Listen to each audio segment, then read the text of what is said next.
At the World Trade Center, there are some folks who essentially make bets on the future. They take into consideration the health of world economies and world leaders, events that took place in far corners of the globe overnight, and events that may happen tomorrow. And then they buy or sell gold. And it all happens in the commodity exchange.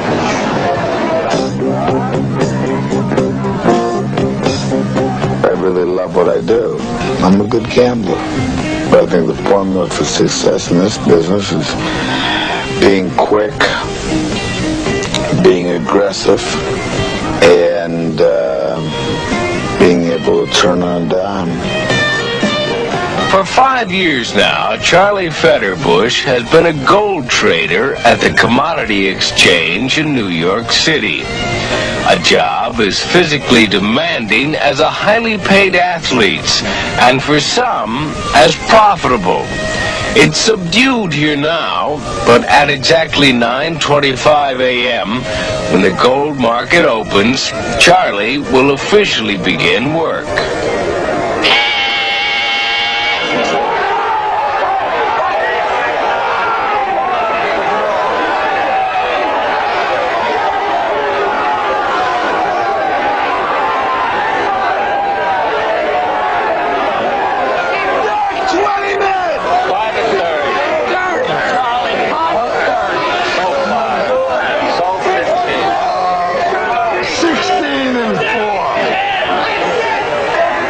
In simplified terms, it's Charlie's job to buy and sell gold for his investor clients by calling out bids and offers to the other traders competing here.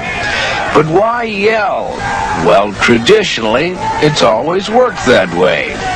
Charlie trades in gold contracts, quantities of about 100 ounces of gold, which early this morning were valued at $44,000 per contract. Depending upon his agility here in the gold pit, he stands to earn or forfeit thousands of dollars today alone. He makes money on commissions from his clients, as well as buying and selling contracts for himself. And he can make or lose hundreds of thousands of dollars every year. But because of an event that took place on the other side of the world, this might be the most demanding day Charlie has ever had here. There is still no official word from Cairo, Egypt, but unofficial reports say Egyptian President Anwar Sadat has been shot. Here's what we know. Shots rang out as Sadat, some of his top aides, and other diplomatic personnel were reviewing a military parade. 20! Any kind of nervousness in the world, gold was it. Right away you knew gold was going to be up. Like stocks, the value of gold can go up or down with changes in world events. With turmoil in the Middle East, our gasoline and home fuel costs have increased, and so can gold prices. In fact, with the first news of the assassination attempt on Egyptian President Anwar Sadat, the price of gold shot up about $800 per contract, and that meant even more pressure than usual for Charlie. There's an adrenaline that's running all the time. When the market's really busy, you're just trying to do the best job you can, and then it's a lot of big money on the line. Egyptian President Anwar Sadat is undergoing surgery in Cairo at this hour after he was shot 3 times in the side during a military parade. The State Department says Sadat apparently was not critically injured and will survive. A few hours later, the news changed, and with the more optimistic report, gold leveled off for a while. Now, down on the floor, telephone orders are taken here by clerks to buy and sell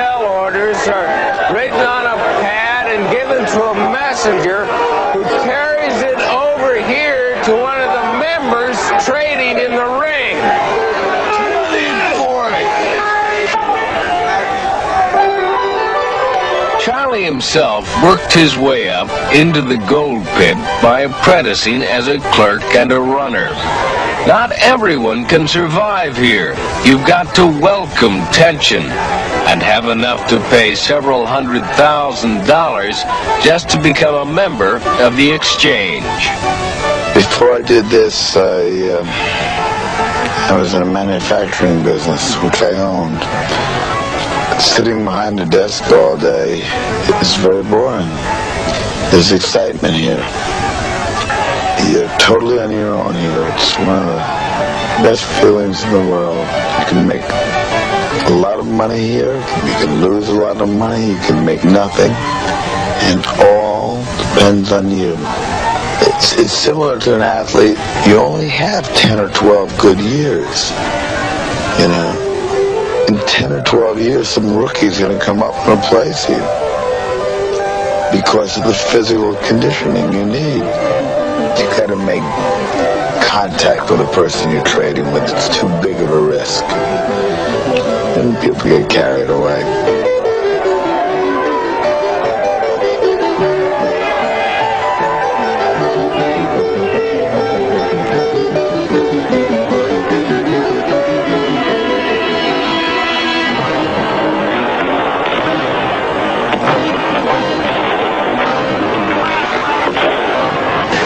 Vice President of Egypt and another top Egyptian official have now confirmed that Egyptian President Anwar Sadat has died. With the news of President Sadat's death confirmed, Charlie's work becomes even more frenzied than usual. In making gold transactions, a few seconds can make a big difference. In just 6 minutes after the news reports, the price of gold contracts leaped $1,600. And that's when the market went crazy. I would burst the gasket. Somewhere along the way. Somehow you get used to it after a while. It becomes second nature to you. The emotional toll is in direct proportion to whether you're making or losing money. It's more of an emotional toll when you're losing money, and somehow you can bear almost anything when you're making money. What do you consider a good day? If there are no errors and I have no problems with the people who work for me, it's a good day. Even if you lost money? You gotta lose money sometime. 10 minutes after 2 o'clock, it's already been one of the busiest days in the history of the exchange. In the next 20 minutes until closing, and particularly in the last minute, it's going to get even busier.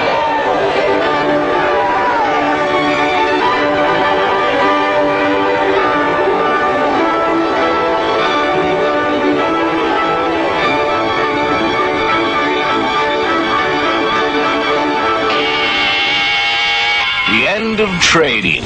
Gold prices had skyrocketed almost $2,500.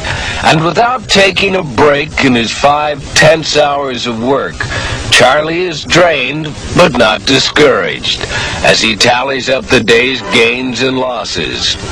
Despite the great financial success he's had here, he knows he'll have to quit trading in a few years, but he's not worried. When I'm done here, I'm going to move to a nice, small little town and buy a little bookstore and sit there and read books all day. I'm not going to know what's happening in the world, and I'll be happy as can be. At the end of this historic day, there have been some big winners and some big losers. But all of them, like Charlie Fetterbush, will be back tomorrow betting on the future. We'll be back with more of Evening Magazine in just a moment.